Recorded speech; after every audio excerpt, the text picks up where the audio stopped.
ብራይ በቃሽ ምን ሆነሽ ነው? የቤት አስቤዛ አልቋል። በዛ ላይ ደግሞ በየሳምንቱ ነው የምሰጥሽ። የምትቀልቢው ወንዳለሽ እንዴ? ማማዬ አንቺን የመሰለች ልጅ ይናገርሻል እንዴ? አስቤዛ እንደዚህ ይሆናል እንዴ?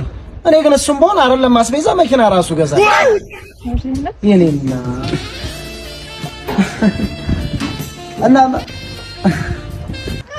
እሺ አይመጣም አይደል? እንዴት ነው ከዚህን ጀምር ወይስ ውስጥ ላይ ቁልፍ ይተረስች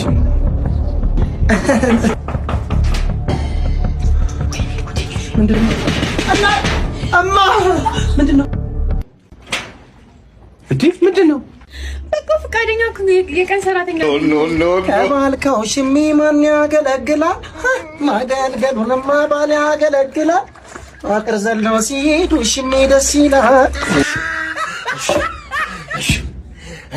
እንኪ ቤት አስቤዛሽ ማማዬ አላመሽም ዛሬ ቶ በጊዜ የመጣው እሺ ግን እኮ ማለት ነው ይኸው ልብሱ አልታጠበም ምን አላለ ቤቱ አልተዘጋጀ በዛሬ በዓል ደርሷል ቤት ሰራተኛው ካጣም እንደሚሻል አንድ ዘዴ አለ ምን ኖ በደንብ ውቀት አሬ ነገር ለማለት ቶክት ነበር የገባው አይደል ውቀት